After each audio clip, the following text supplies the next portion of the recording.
Medina কেমনে যাব জানি না। দয়াল আল্লাহ দয়া কর, দয়াল আল্লাহ দয়া কর, পৌঁছাও সোনার মদিনা। লা ইলাহা ইল্লাল্লাহ, লা ইলাহা লা ইলাহা ইল্লাল্লাহ, লা ইলাহা ইল্লাল্লাহ। কত সুন্দর মদিনা, যার নাই কোনো তুলনা। কত সুন্দর মদিনা, যার নাই কোনো তুলনা। দয়াল আল্লাহ দয়া কর, দয়াল আল্লাহ দয়া কর, পুরা মনের বাসনা।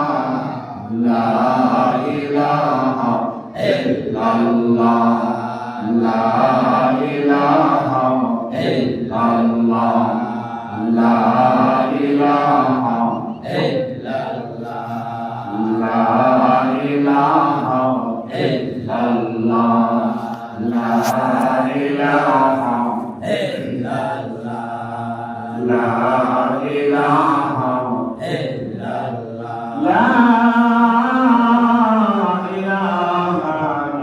ইল্লাল্লাহ, মুহাম্মাদুর রাসূলুল্লাহ সাল্লাল্লাহু আলাইহি ওয়াসাল্লাম। সাল্লাল্লাহু আলা মুহাম্মাদ সাল্লাল্লাহু আলাইহি ওয়াসাল্লাম।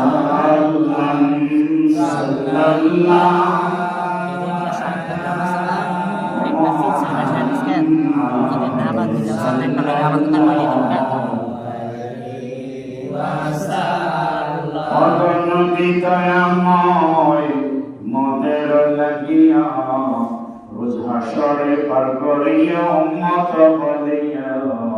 সাল্লাল্লাহু আলা মুহাম্মাদ সাল্লাল্লাহু আলাইহি ওয়াসাল্লাম। সাল্লাল্লাহু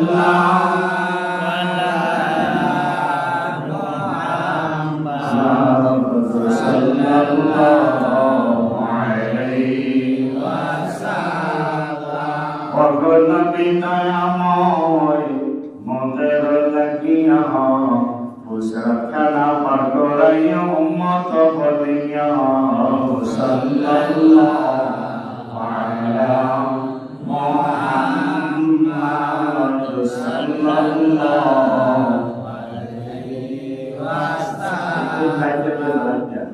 সাল্লাল্লাহু আলা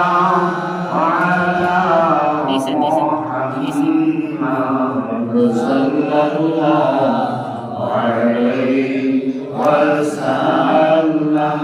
Balagha bi kamalihi, kashafa tuja bi jamalihi, hasanatu jami'u bisalihi.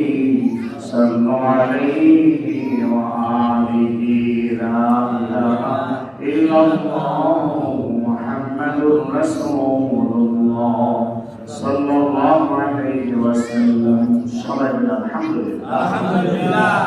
আবার অনেকদিন পরে আপনাদের সাথে আমার সাক্ষাৎ হলো। আজকে জুমাবার এই মসজিদে উপস্থিত হতে আমি আল্লাহর দরবারে লাখ শুকরিয়া জ্ঞাপন করছি। সবাই বলে আলহামদুলিল্লাহ। আলহামদুলিল্লাহ। আমরা যারা মসজিদে সবার আগে আসতে পেরেছি, আল্লাহ পাক আসার বসার আলোচনা করবার সবার তৌফিক দিয়েছেন। এজন্য আমরা আবার বলি আলহামদুলিল্লাহ। আলহামদুলিল্লাহ। মরহুম মকবুল মীর কাদের আলহাজ আব্দুস সামাদ আজাদি রাহমাতুল্লাহ আলাইহি সাহেবজাদা হিসাবে আমি আপনাদের সামনে যে উপস্থিত হতে পেরেছি, প্রতি বছর আসি আলহামদুলিল্লাহ। আজকে পাঠ্যক্রমের জমা পেয়েছি আপনাদের সাথে, এই জন্য আমি আল্লাহর দরবারে শুকরিয়া আদায় করি। আল্লাহ পাক যেন মাঝে মধ্যে এভাবে আপনাদের সাথে সাক্ষাৎ করে দিয়ে বলে আমিন। সম্মানিত বন্ধুগণ, প্রদীপ সাহেব আছেন, যদি ওনার বয়ান করে দরকার ছিল, উনি থাকা সত্ত্বেও আমার এখানে বলা উচিত নয়। তারপরে ইমাম সাহেব প্রতি ওনাদের অনুরোধে আমি দুই চারটি আলোচনা করবার জন্য, গুরুত্বপূর্ণ কথা বলবার জন্য আবার করে না করে সাক্ষাৎ হয়, এই জন্যই আসলে বসা এবং আলোচনা করা। আল্লাহ পাক প্রথম থেকে শেষ পর্যন্ত সবাইকে বুঝবার, খুব মনোযোগ সহকারে শুনে বুঝবার এবং আমল করার তৌফিক দিয়ে শোনাবেন আমিন। আমি একখানা হাদিস শুধু আপনাদের সামনে পেশ করব। সে হাদিসে তাওজীহ, যেটাকে বলা হয় ব্যাখ্যা বিশ্লেষণ। আমি সংক্ষেপে জুমার নির্দিষ্ট সময় আমাদের নামাজ পড়তে হবে, অর্থাৎ আমরা এর ভিতরে গুরুত্বপূর্ণ কথাগুলি শুনবো এবং এই হাদিস অনুযায়ী আমল করার চেষ্টা করবো ইনশাআল্লাহ। বন্ধুগণ, আল্লাহ নবী সাল্লাল্লাহু আলাইহি ওয়াসাল্লাম ইরশাদ করেছেন, ইয়াতি আলান নাসি জামান লা ইয়াবকা মিনাল ইসলামি ইল্লা ইসমুহু ওয়া লা ইয়াবকা মিনাল কুরআনি ইল্লা রুসুমুহু মাসাজিদুহুম আমিরাতুন ওয়া হিয়া খারাবুম মিনাল হুদা। আল্লাহ নবী দুজাহানের বাদশাহ উম্মতের কান্ডারি, যিনি ভবিষ্যৎ বক্তা, ভবিষ্যতে কি হবে বলতে পারেন, ওই নবী কিয়ামতের আলামত কি হবে সব কিছু বলে দিয়েছেন। কিয়ামতের আগে কি হবে, উম্মত মুহাম্মদের অবস্থা কি হবে, আখিরি জামানার এই যে আমরা এখন আসছি, আমার আখিরি জামানায় উপস্থিত, আমাদের অবস্থা কি হবে, চালচলন কি হবে, আখলাক কি হবে, চরিত্র কি হবে, সব কিছু নবী সাল্লাল্লাহু আলাইহি ওয়াসাল্লাম বর্ণনা করে দিয়েছেন, সব ফাঁস করে দিয়েছেন। আল্লাহ নবী জানতেন, জেনে জেনে সতর্ক করবার জন্য তিনি সব কিছু উম্মতকে বলে দিয়েছেন, সাবধান সাবধান হে আমার উম্মতেরা, তোমরা শুনে রাখো, ইয়াতি আলান নাসি জামান, এমন একটা জামানা আসবে যে জামানার লোকেরা, ইয়াতি আলান নাসি জামান লা ইয়াবকা মিনাল ইসলামি ইল্লা ইসমুহু, ইসলাম থাকবে, মুসলিম নামদারি হবে, নামে মুসলমান হবে, কামে থাকবে না। নাম হবে আব্দুল্লাহ, আব্দুর রহমান, আব্দুল করিম, কাজ করা আব্দুল শয়তান, আব্দুল ইবলিসের মতো। ইয়াতি আলান নাসি জামানুন লা ইয়াবকা ইল্লা ইসলাম, লা ইয়াবকা ইল্লা ইসলাম ইল্লা ইসমুহু, নামে ইসলাম থাকবে কিন্তু কামে নাই। নামে সবাই চলবে, বাপ-দাদারা মুসলিম ছিলেন, আমার বাবা ছিলেন আব্দুর রহমান, আমি ওনার ছিলাম আব্দুল্লাহ, এভাবে দাদার নাম বলবে, 14 গোষ্ঠীর নাম বলবে যারা মুসলিম ছিল, কিন্তু এখন সে নামদারি মুসলমান কিন্তু কামে নাই। আছে কিনা জমানা, নামে মুসলমান, কি সুন্দর নাম, কিন্তু আযান দিলে মসজিদে নাই। ইল্লা মাশাআল্লাহ, কেউ আলহামদুলিল্লাহ নামাজি আছে, কিন্তু এমন কেউ আছে নাম আছে ঠিক কামে নাই, বাজার ঘাট বিভিন্ন জায়গায় আছে, বিভিন্ন পেরেশানিতে আছে, বিভিন্ন আড্ডায় আছে, কিন্তু ইসলামের কোন কাজে নাই, মুসলিমের যে কাজ সে কোন কাজে নাই। তাই এই যে নামে মুসলমান কামে নাই, এটা কি আমাদের জামানা এখন নাই? আছে, রং দিয়ে আছে। আফসোসের বিষয়, দেখলে মনে হয় না যে সে মুসলিম, দেখলে মনে হয় না মুসলিম, তাহলে তো নাম মুসলমান। আচার আচরণ, লেবাস, পোশাক ইত্যাদি কিছুতে মনে হয় না। খোদা না করুক যদি দুনিয়া থেকে বিদায় হয়ে যায়, রাস্তাঘাটে কোথাও কোনো অ্যাক্সিডেন্টে মারা গেল, যেখানে অচেনা জায়গা, সেখানে তাকে চিনার কোনো উপায় নাই যে সে মুসলিম, যতক্ষণ পর্যন্ত না খতনা হয়েছে কিনা, বলে নাউজুবিল্লাহ, কেন দেখতে হবে না, খতনা হয়েছে কিনা না দেখা পর্যন্ত চিনাই যাবে যে সে মুসলিম। আফসোস পরিতাপের বিষয়, আল্লাহ নবী সাল্লাল্লাহু আলাইহি ওয়াসাল্লাম কিভাবে বললেন, আসলে এমন একটা করতে সমান আসবে, নামে মুসলিম থাকবে, কামে নাকি। বর্তমান পর্দার মা বোনেরা খেয়াল করে শুনি, আপনার ছেলের নাম রাখছেন মুসলিম, সুন্দর একটা নাম রাখছেন আব্দুল্লাহ, আব্দুল করিম, আব্দুল রহিম। এমনকি দেখা যায় সন্তান হওয়ার পরে আগে আজান দিলে এখন আজান সুদ্ধা উঠে গেছে, নাম রাখছে দিলে কিন্তু আজান নাই। আজান দিতে হয় ডান কানে, একামত দিতে হয় বাম কানে। হাসপাতালে বাচ্চা সিজারে হয়েছে, দেখা যায় এখন তার কোনো খবর নাই, আজান নাই, একামত নাই, কে দিবি? ওখানে তো নার্সার আছে, এমন নার্স আছে যে নার্স হিন্দু, কিন্তু আজান একামতের খবর নাই। আমি বলবো হাসপাতালে আজান দেওয়া সম্ভব যদি মুসলিম নারী থাকে, নার্স যদি মুসলিম নারী হয়, অথবা যদি আপনার সাথে কোনো মুসলিম নারী থাকে, কোন মহিলা যদি থাকে, মহিলাও আজান এবং একামত দিতে পারবে। ডান কানে আজান, বাম কানে একামত দেওয়া জরুরি। বর্তমান ওই যাচ্ছে ইসলামের সব কিছু আস্তে আস্তে মানুষ কিন্তু নামধারী মুসলমান হয়ে আছে, ইসলাম নিয়ে আছে, বাপদাদার নামে আছে, কিন্তু আসলে নিজের মধ্যে ইসলাম নাই। ইসলাম ঘরের মধ্যে নাই, সমাজে নাই, রাষ্ট্রের মধ্যে নাই। ইসলামের প্রতিষ্ঠা করতে হবে, কোরআনের আইন জারি করা দরকার, কোরআনের শাসন আমাদের দেশে দরকার। তার কোন টেন্ডেন্সি যার মধ্যে নাই, ওই ব্যক্তি আসলে কোন মুসলিম নয়, আসলে মুসলিম না। মুসলমান হইলে তার সর্বক্ষেত্রে ইসলাম হবে। ইসলাম এমন একটা জিনিস, এমন একটা ধর্ম, আল্লাহ রাব্বুল আলামিন আমাদেরকে উপহার দিয়েছেন, আল্লাহর নবীর মাধ্যমে আমাদেরকে বুঝিয়ে দিয়েছেন। আমাদের টয়লেট থেকে শুরু করে সংসদ ভবন পর্যন্ত আমরা ইসলাম মোতাবেক চলতে পারি, চালাইতে পারি, কিন্তু খবর নেই। কারণ ইসলাম শুধু মসজিদে নামাজ রোজার মাধ্যমে আনুষ্ঠানিকতা, রমজান মাসে ইসলাম, এছাড়া হজের সময় ইসলাম, আর জুমার সময় ইসলাম, মসজিদে পাঁচের নামাজ ইসলাম, ওয়াজ মাহফিল ইসলাম, শুধু এটাই মনে হয়। বর্তমান সাবধান, আল্লাহ নবী সাল্লাল্লাহু আলাইহি সাল্লাম আমাদেরকে আগে বলে দিয়েছেন, কেন? এই জন্য যে ইসলাম আমাদের মধ্যে যেমনি ভাবে থাকবে, তেমনি ভাবে যেন আমলের মধ্যে থাকে, নামে যেমন থাকবে, কামে যেমন থাকে, আমরা যেন হুঁশিয়ার হয়ে যাই। আল্লাহ নবী সাল্লাল্লাহু আলাইহি সাল্লাম যে হুঁশিয়ারি দিয়েছেন, এই হুঁশিয়ারি শুনে যদি আমরা সাবধান হয়ে যাই, যত দূর পর্যন্ত যেতে পারে। আপনি এখন আছেন, আপনার সন্তান কোন পর্যায়ে আছে, সন্তানকে আপনি ওই পর্যায়ে নেন। আপনার সন্তান যদি ইসলাম মোতাবেক থাকতে পারে, তাহলে তারপরে কি হবে তার হিসাব করেই আপনার জেনারেশন পর্যন্ত ঠিক রেখে যান, তাহলে আসলে ময়দানে জবাবদিহি করতে পারবেন আল্লাহর দরবারে। বর্তমান এক নম্বর গেল ইয়াবকি লা ইয়াবকা ইল্লাল ইসলাম ইল্লা রাসূলুল্লাহ ইসমুহু, ইসলাম থাকবে কিন্তু নামে থাকবে, কামে নাই। আল্লাহ নবী সাল্লাল্লাহু আলাইহি সাল্লামের হাদিস মুবারাকার প্রথম অংশের সংক্ষিপ্ত ব্যাখ্যা এতটুকু বলে শেষ করে দিলাম। তারপর আল্লাহ নবী সাল্লাল্লাহু আলাইহি সাল্লাম মধ্যখানে বলেছেন, ওয়ালা ইয়াবকা ইল্লাল কুরআন ইল্লা রাসমুহু, ওয়ালা ইয়াবকা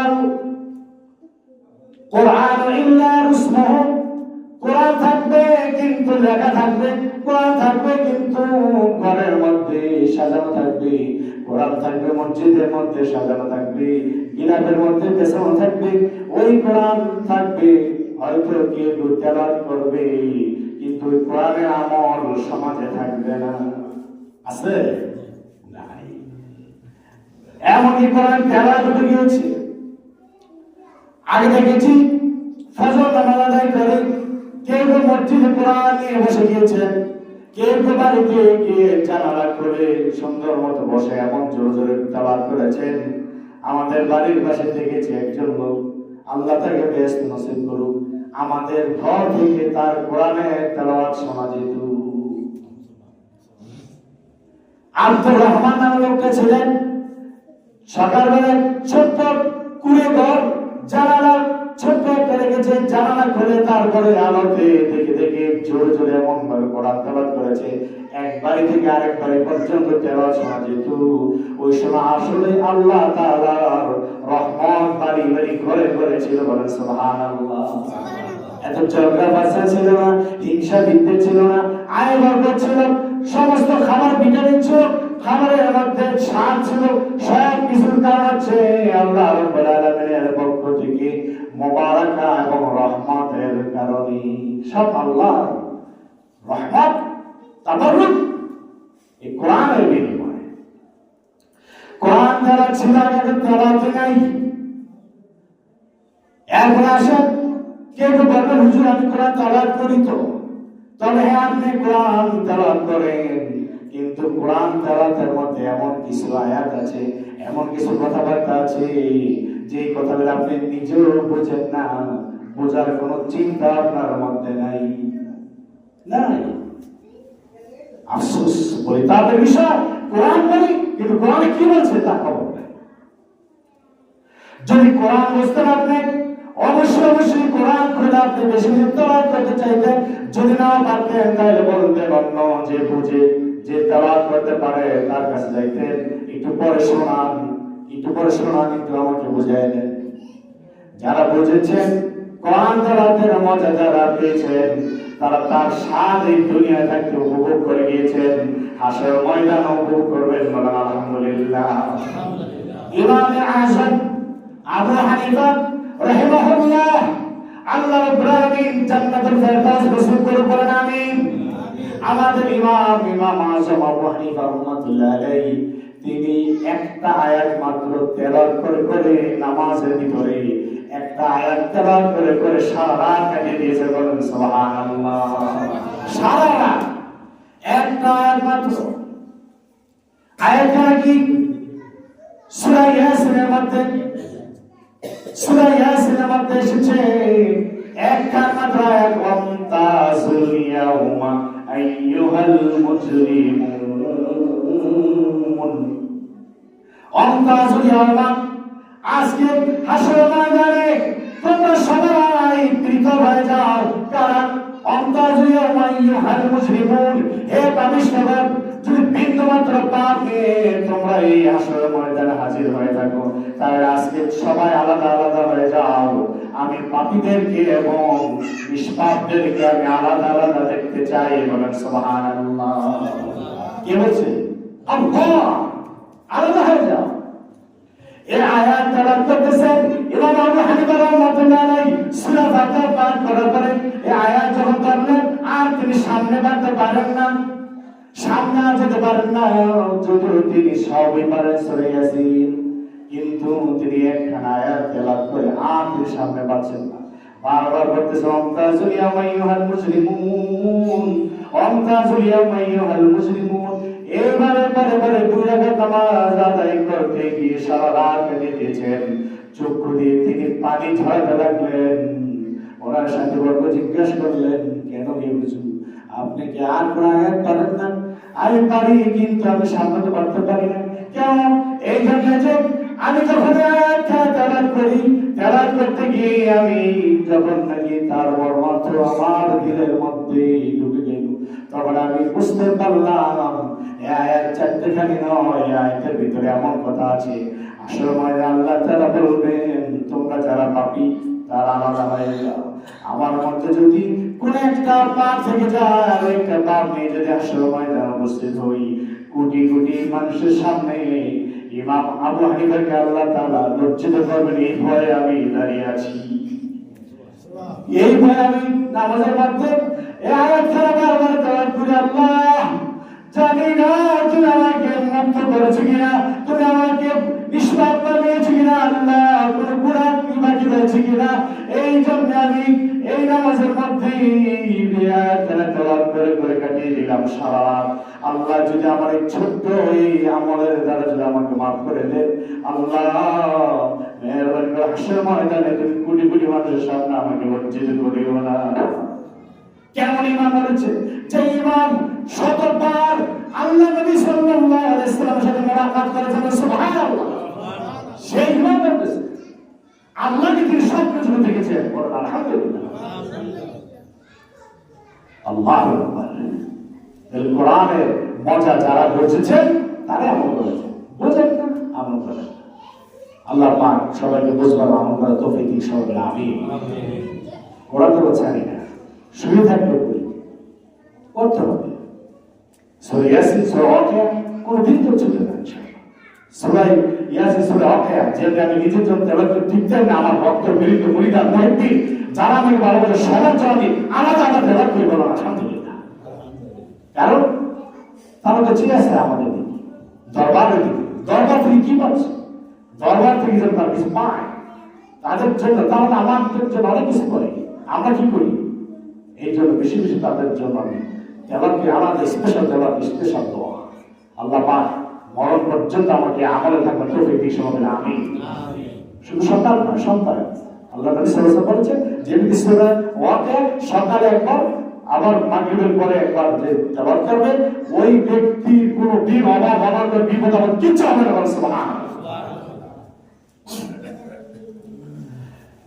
আল্লাহ নবী সাল্লাল্লাহু আলাইহি সাল্লাম তিনি বলে দিয়েছেন, লা ইয়াবকাল কুরআন ইল্লা রুসুমুহু।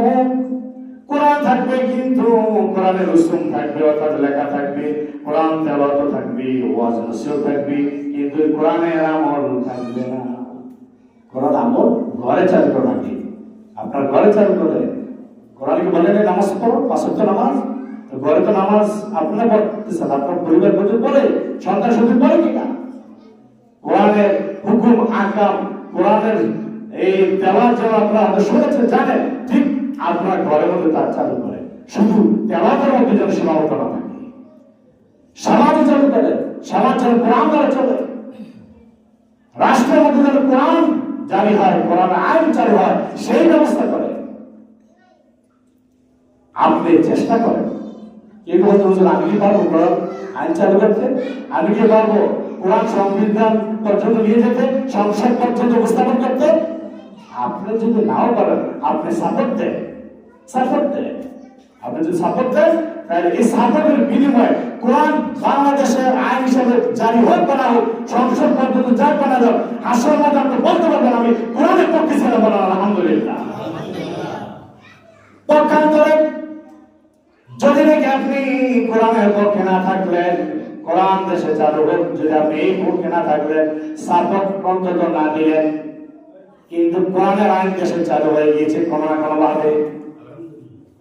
কোনো ভাবে যদি কোরআনের আইন দেশে চালু হয়ে যায়, কিন্তু আপনি তো কোরআনের পক্ষে সাপোর্ট দেন না, আপনি মারা গেলেন, আসলে ময়দানে আপনাকে আসামির কাঠ করায় দাঁড়াতে হবে। অন্ধ ব্যক্তি সকালবেলা যদি আরেকজনে বলে ওই দেখো সূর্য উঠেছে, অন্ধ ব্যক্তি কি সূর্য দেখতে পায়? দেখতে পায় না। অন্ধ ব্যক্তি সূর্য যেমন দেখতে পায় না, তার কাছে দেখা না দেখা সমান। ঠিক তো কোরআনের পক্ষে যদি আপনি না থাকেন, তাহলে আপনি যদি মারা যান, তাহলে আসলে ময়দানে এই বাংলাদেশে কোরআন জারি হওয়ার কারণে আপনি কিন্তু রায় পাবেন না, কারণ আপনি কোরআনের পক্ষে ছিলেন না। কি লাভ আপনার? কোনো লাভ নেই। আর যদি আপনি কোরআনের পক্ষে থাকেন, আপনি যদি কোরআনের আইন চালু হওয়ার পক্ষে সাপোর্ট দেন, যদি কোরআনের আইন যদি চালু না হয়, দেশে যদি পাস না হয়, তারপরে যদি আপনি ইন্তেকাল করেন, আল্লাহ তাআলা আপনাকে মাফ করে দিবেন, বলেন সুবহানাল্লাহ। এই জন্য বলি আল কোরআন আলো ঘরে ঘরে চালো, শুধু স্লোগানে রাখবেন না, স্লোগানে কেউ শেষ না হয়, ঘরে ঘরে আসলে চালু করে, তেলাওয়াত করেন। নিজে পারেন না, সন্তানকে পড়ান, সন্তান পারে না, নাতিকে পড়ান, কোরআন তেলাওয়াত করেন, কোরআন শিখান। প্রত্যেক ব্যক্তির কোরআন জানতে হবে, কোরআন পড়া ফরজ। হুজুর এটা কি কর? কেন? আলহামদুলিল্লাহ শরীফ পড়া না, কোরআনে কোরআনের লেখা, কোরআনের আয়াত আলহামদুলিল্লাহ পরে পড়তে হয়, যেগুলো সূরা আয়াত তেলাওয়াত করতে হয় নামাজে, এটা পড়েন না? যদি না পড়েন নামাজ আপনার হচ্ছে না, নামাজ হবে না। যতটুকু নামাজের প্রয়োজন অতটুকু অন্তত আপনার শিখা ফরজ। নামাজ ফরজ, অর্থাৎ নামাজের তেলাওয়াত যতটুকু প্রয়োজন ততটুকু আপনার শিখা ফরজ। আপনি শিখা করবেন ফরজ। আপনি যদি না পারেন, এখনো সময় আছে, শিখেন, আপনার সন্তানকে শিখান। কেউ বলবেন এখন থেকে আমি পড়াশোনা করি, নষ্ট গেছে না, পারতেন না, কোনো লাভ নেই। কাল ইমাম সাহেবের কাছে যখন আসবেন, ইমাম সাহেব বলবেন কুল হুয়াল্লাহু আহাদ, আপনি বলবেন কুল হুয়াল্লাহু আহাদ। কুল হুয়াল্লাহু আহাদ অর্থ বলো আল্লাহ এক, আর আপনি বলবেন কুল হুয়াল্লাহু আহাদ। কুল বলতে পারবেন, বলবেন কুল অর্থাৎ খাও, যে আল্লাহ এক সে আল্লাহকে খাও, ওটাই অর্থ। মুখে উচ্চারণ আসবে না। তাহলে আপনার সন্তানকে শিখান, নাতি যারা আছে তাদেরকে শিখান। অনেকেই গাফেল হয়ে আছে, সন্তান সন্ততিকে পড়ান না, শিখান না, যার কারণে দেখা যাবে যে তার একটা সময় ধরা খাবে, একটা সময় ধরা খাবে আপনার মতো। আপনি যে একটা সহি শুদ্ধ করতে পারতেছেন না, আপনার মতো তারাও ধরা খাবে, এবং আপনার হিসাব দিতে পারছেন না। কেন শিখান নাই? ফরজের কথা। আল্লাহ পাক আমাদের সবাইকে অল্প কথা বোঝার তৌফিক দিন সবাই, আমিন। এরপর আসেন 3 নাম্বার, আল্লাহ নবী সাল্লাল্লাহু আলাইহি সাল্লাম এই হাদিসে মুবারাকার মধ্যে 3 নম্বরে তিনি সতর্কবাণী দিয়েছেন। দেখেন কেমনে সব পারের মতো মিলে যায়। আলা ইয়াবকা ইল্লাল কুরআন ইল্লা ইসমুহু মাসাজিদুহুম মুআমিরাতুন ওয়া হিয়া খারাবুম মিনাল হুদা। মাসাজিদুহুম, এই উম্মতের শেষ জামানার উম্মতের মসজিদগুলো আবাদ থাকবে, নামাজ পড়া হবে মসজিদে 5 ওয়াক্ত, জুমার নামাজে বয়ান হবে, জুমার নামাজ হবে। মাসাজিদুহুম মুআমিরাতুন ওয়া হিয়া খারাবুম মিনাল হুদা। তারা কিন্তু এই ওয়াজ নসিহত থেকে, মসজিদ থেকে হেদায়েত নিয়ে বাড়ি যাবে না। আজকে নিজামুদ্দিন আজাদি আপনাদের সম্মুখে বয়ান করে যাচ্ছে, শুনলেন এক কানে, বের করে দেবেন আরেক কানে। এই যে সতর্কবাণীগুলি দিচ্ছে, যদি নাকি আপনি এক রাজের সহিত শোনেন তাহলে আল্লাহ নবী সাল্লাল্লাহু আলাইহি ওয়াসাল্লাম হাদিস মানলেন, আর যদি শুনলেন না তাহলে হাদিস মানলেন না। আল্লাহ নবী সাল্লাল্লাহু আলাইহি ওয়াসাল্লাম বলেছেন মাসাজিদুহুম, মসজিদগুলি থাকবে, মসজিদগুলি থাকবে আমিরাতুন নাবাত, সুন্দর সুন্দর মসজিদ গঠন করা হবে, লক্ষ লক্ষ টাকা খরচ করে মসজিদ করা হবে, সুন্দর করে করা হবে। মুসল্লি মসজিদে আসবে, মসজিদে নামাজ আদায় করবে, ওয়াজ শুনবে, কিন্তু তারা হেদায়েত নিয়ে বাড়ি যাবে না, হেদায়েত নিয়ে যাবে না। কে কে বলতে পারে হুজুর এটা কি বললেন? ওয়াজ তো শুনিও না, মানিও।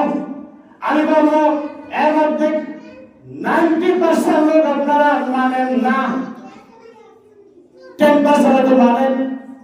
90% লোক এখন ওই হাদিসের মধ্যে ঢুকে গিয়েছেন, আল্লাহ নবীর সতর্কবাণীর মধ্যে ঢুকে গিয়েছেন, তারা মানেন না। কিভাবে দেখেন মসজিদে একটা এক্সাম্পল দিই, কেন এক্সাম্পল এটা বেটার দেন প্রিসেপ্ট। একটা যদি উদাহরণ দেওয়া হয়, উপদেশ হয়ে যায়, তার উপযোগী হয়ে যায়। উদাহরণ দিলে সহজে বুঝবেন। মসজিদে এসেছেন, হুজুর বলেছেন বয়ানের মধ্যে, আপনারা যদি নাকি কেউ কোনো কারো পথ চলার ক্ষেত্রে যদি কোনো টাকা পয়সা পান, পাওনা জিনিস যদি আপনারা পান রাস্তাঘাটে, তাহলে এটা তার মালিককে ফেরত দিয়ে দেবে। মালিককে ফেরত দিতে হবে। আপনার যেটা পান সেটা টাকা পয়সা ধন সম্পদ যা কিছু, আপনার একটা আইডেন্টি কার্ড পেয়েছেন, এটাও ফেরত দেবেন। যা পাবেন মালিককে ফেরত দেবেন। যদি না পাওয়া যায় খুঁজতে হলে আপনার ফেরত দিতে হবে। একেবারে যদি খুঁজ পাওয়া গেল না কার এটা মালিককে, তাহলে আপনি এটা আল্লাহর ওয়াস্তে, যদি টাকা পয়সা হয় আল্লাহর ওয়াস্তে আপনি দান করে দিবেন। ওই ব্যক্তির নামে, আপনি নিজে নামে না, ওই ব্যক্তির নামে আপনি দান করে দিবেন, তাহলে ওই ব্যক্তির সওয়াব হবে, আপনারও সওয়াব হবে। আপনি উপকারটা করার কারণে যদি আপনি না পান, বেশি টাকা হলে আপনি মাইকিং করবেন, জানাইবেন, এক্ষেত্রে খরচ করে হইল, মাইকিং করে তারপর আপনি জানেন তাকে পৌঁছে দিবেন। আর যদি সম্ভব না হয় আল্লাহর রাস্তায় ফিসাবিলিল্লাহ দান করে দিবেন। ওই ব্যক্তির নিয়ত, আপনার নিয়ত না, আপনার নিয়ত দিলে গুনাহগার হবে। এই ওয়াজ করেছেন ইমাম সাহেব, মসজিদে এই ওয়াজ করার পরে নামাজ শেষ হয়ে গেল, মসজিদ থেকে বের হলেন। মসজিদ থেকে বের হওয়ার পরে দেখলেন 5 টাকার নোট পড়ে আছে।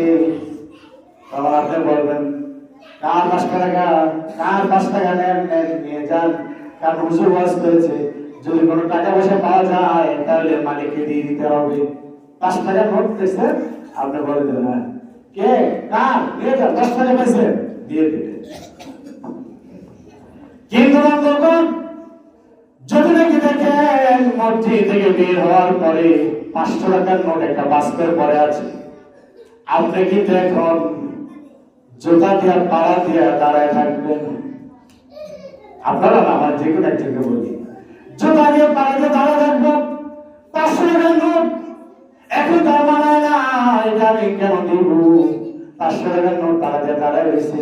মুসলিমরা অনেকে মসজিদ থেকে যায়, সালাম দেয়, কিন্তু কেন তুমি দাঁড়িয়ে আছো? দরকার আছে একটু মসজিদের সাথে কথা আছে। এইবার মসজিদে চলে গেল, কেন দাঁড়ায় আছে? ইমাম সাহেবের সাথে কথা আছে।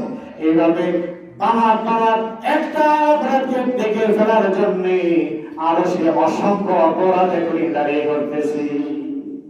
মাত্র কিছুক্ষণ আগে মসজিদে ইমাম সাহেব আলোচনা করেছেন, অপরের হক নষ্ট করা যাবে না, অপরের হক খাওয়া যাবে না, আপনাকে দিয়ে দিতে হবে অপরকে, না হলে আসল ময়দানে আসামি কাজ করে দাঁড়াতে হবে।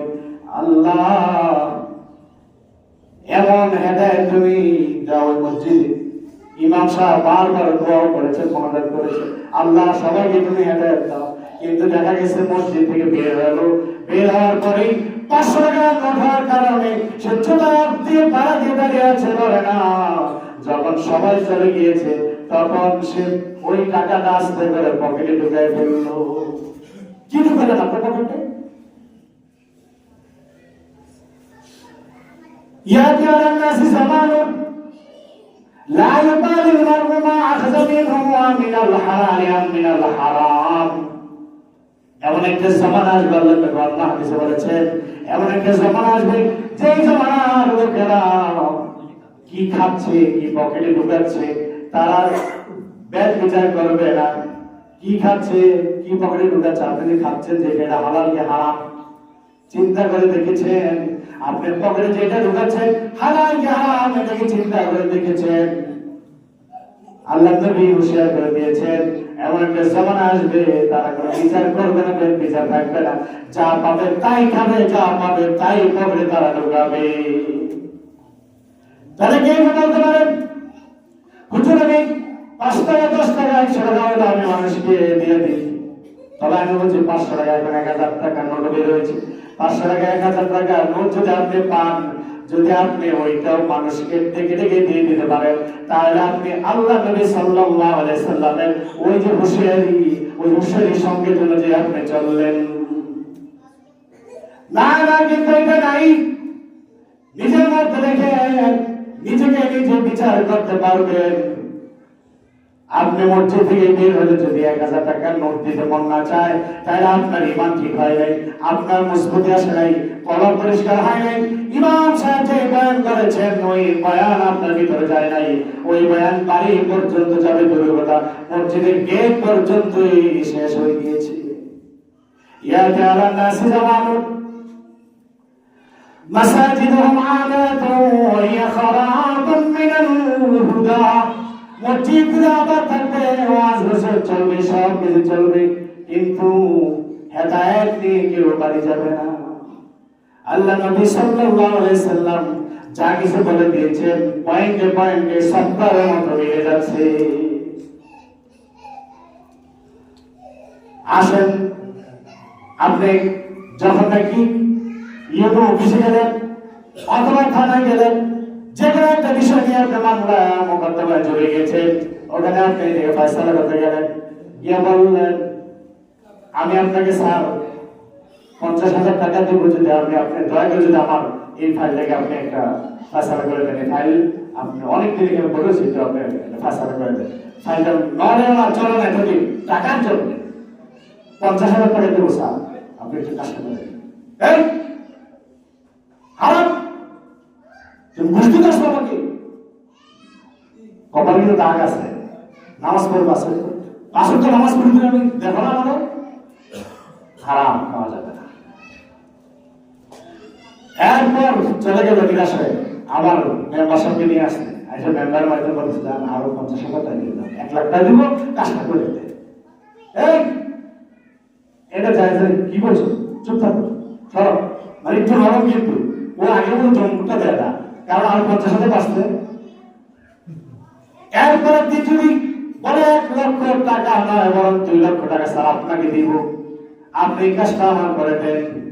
অবৈধ একটা কাজকে বৈধ করার জন্য 2 লক্ষ টাকা যখন বলবি, তখন দেখা যায় বাংলাদেশের উপস্থাপনের এমন চরিত্র আছে, 2 লক্ষ টাকা দেওয়ার পরে বলবে ঠিক আছে অমুক দিন আইসো, দেখা যাক।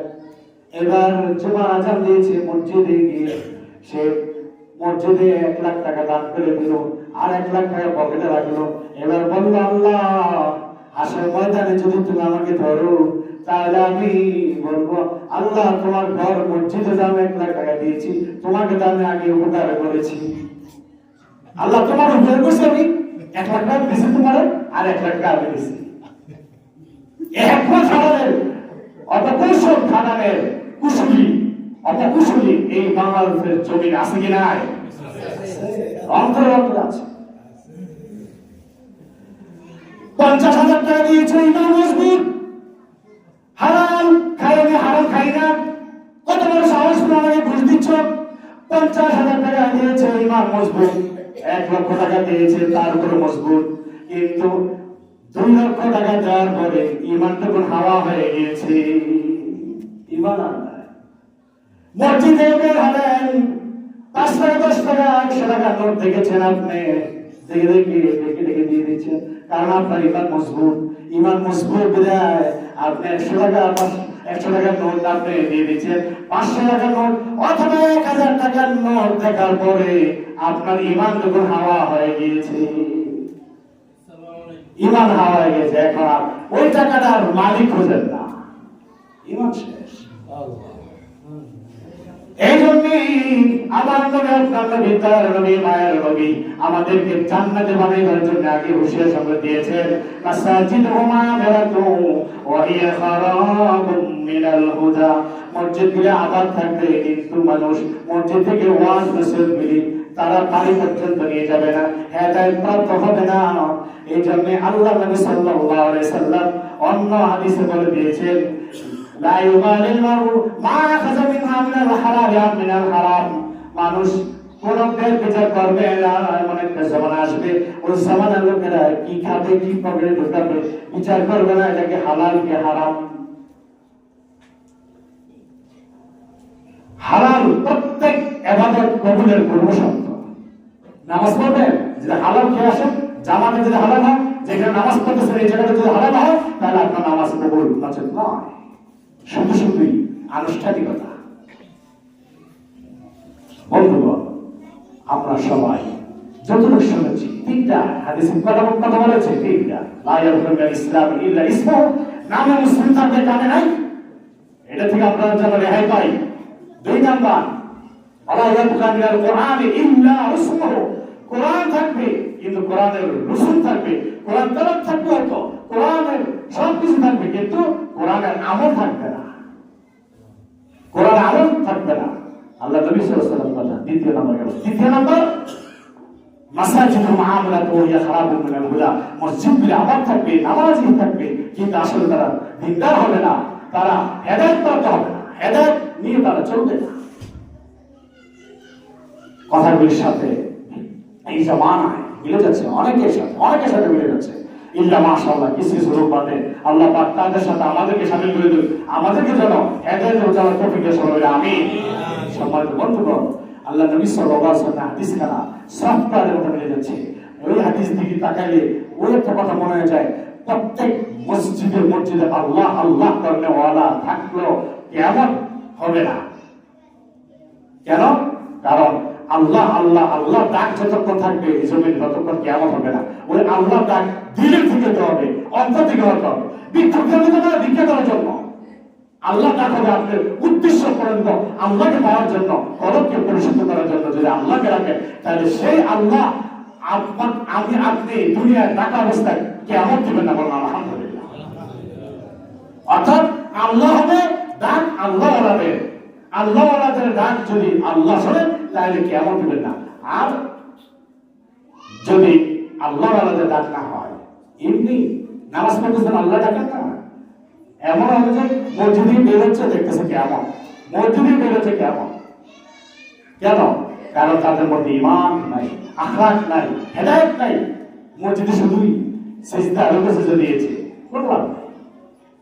তাহলে আমি আপনি প্রত্যেক আগে নিজেকে ঠিক করি, নিজেকে চিনি নিজেকে ঠিক করি, নিজে ঠিক করি, আপনার পরিবার ঠিক, আপনার পরিবার ঠিক, সমাজ ঠিক, সমাজ ঠিক, রাষ্ট্র ঠিক।